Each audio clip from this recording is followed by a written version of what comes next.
Oiê, hoje eu conto com a presença do professor Saulo e do professor Camilo para responder algumas questões acerca da recente lei aprovada, a Lei 14.937 de 2024, a Lei de Crédito de Desenvolvimento, no qual eles trarão embasamento sobre o fomento dessa lei nas pequenas empresas.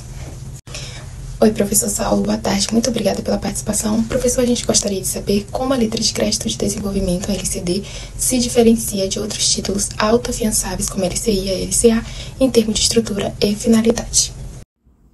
Ô Letícia, excelente pergunta. A letra de crédito de desenvolvimento tem previsão de ser emitida para arrecadar 10 bilhões de reais por instituição emissora do título. Ela vai ser emitida por bancos de desenvolvimento do país, como o BNDES.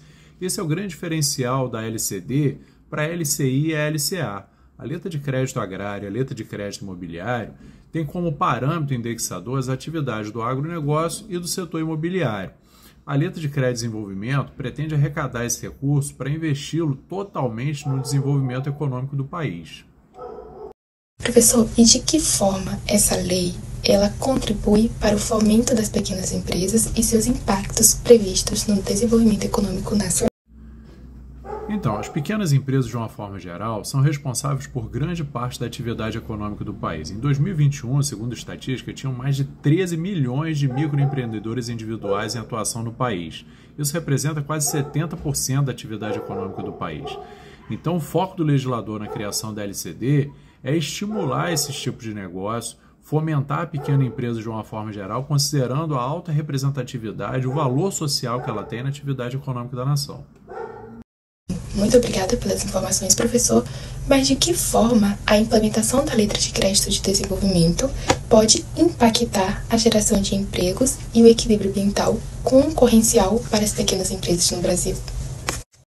Considerando esses dados, a respeito da relevância socioeconômica da pequena empresa para o país, a expectativa é que o fomento dessa atividade, ou de atividades nesse segmento, nesse setor de pequenas empresas, de uma forma geral, considerando aí pequena empresa como um gênero que possui como espécie a microempresa, a empresa de pequeno porte e o microempreendedor individual, a expectativa é que esses negócios sejam consolidados no mercado e se perpetuem em médio e longo prazo, proporcionando aí uma maior amplitude de postos de trabalho e emprego, um fomento à capacidade concorrencial, melhor atendimento das demandas do consumidor e também da arrecadação tributária, já que as pequenas empresas são, considerando os fatos geradores que desenvolvem, são responsáveis por uma fatia considerável do orçamento financeiro do país. Boa tarde, professor Camilo. Muito obrigada pela participação. Professor, a gente quer saber em que medida a LCD pode tornar as captações dos bancos de desenvolvimento menos onerosas e facilitar a oferta de taxas mais competitivas para financiamentos destinados às pequenas empresas. O que se espera, Letícia, na verdade, é que a LCD ela possa alcançar o mesmo sucesso que já alcançaram ou vem alcançando tanto a LCA quanto a LCI. Esses títulos possuem uma peculiaridade, possuem uma especificidade, que é o fato de serem títulos isentos de imposto de renda, o que aqui na LCD vai também se repetir para investimentos, para captações realizadas ou provenientes de pessoas físicas. Isso significa dizer o seguinte: o investidor ele vai investir o seu dinheiro e ao final de um prazo pré-estabelecido e com base numa taxa pré-fixada, geralmente essas taxas do mercado elas se dividem em três tipos distintos. A gente tem a taxa Selic, a gente tem o CDI ou a taxa DI e a gente tem uma taxa vinculada à inflação, que é o que muito se fala hoje, IPCA mais 4, IPCA mais 5, IPCA mais 6. Essas são, por padrão, as três taxas mais utilizadas no mercado financeiro hoje. Ao final do período contratado, o investidor ele vai receber o capital inicialmente investido com essa remuneração proveniente dessa taxa que foi contratada no momento da aquisição do título, e esse capital, esse investimento, será isento do imposto de renda, do pagamento de imposto de renda, que indiretamente aumenta o ganho do investidor. Então, o que se acredita é que a LCD, por ter essa especificidade, especificamente nesse caso para as pessoas físicas, ela pode representar um aumento da captação. E com o aumento da captação, obviamente você tem mais dinheiro em caixa e, obviamente, você tem maior disponibilidade orçamentária para estimular políticas de desenvolvimento, em especial aí no caso para microempresas, empresas de pequeno porte, de uma forma geral.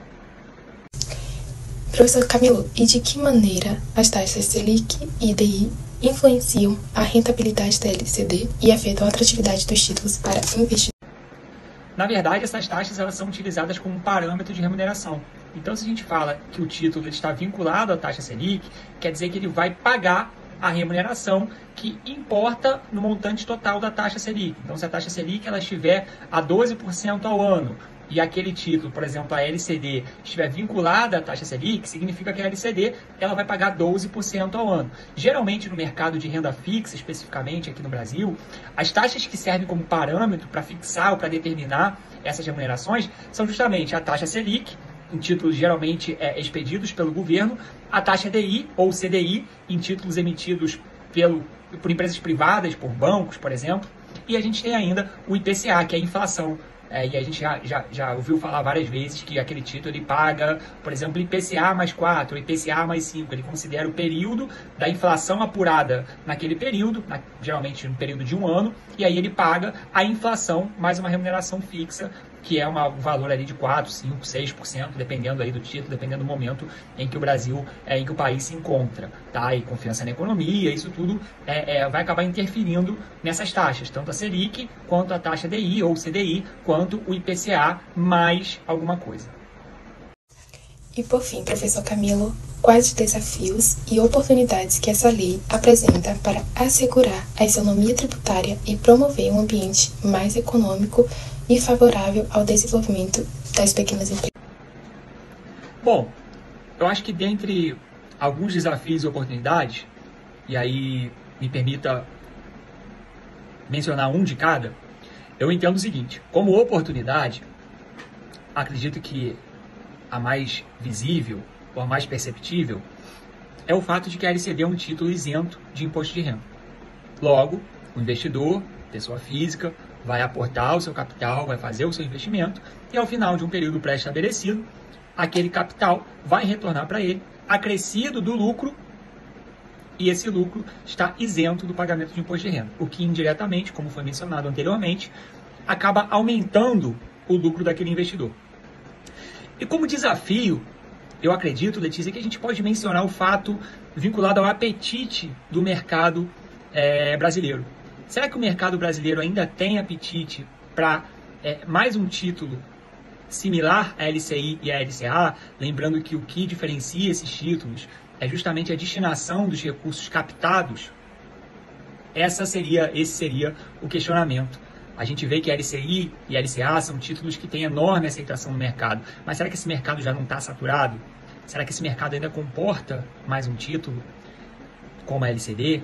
São perguntas que a gente vai, de repente, precisar marcar um próximo encontro e vir aqui conversar sobre qual foi a repercussão, quais foram as consequências, quais foram os resultados práticos, né, dessa lei que criou a LCD, como é que é a aceitação no mercado, qual foi o valor total de captação, se efetivamente esse valor foi investido no desenvolvimento de microempresa, empresa de pequeno porte.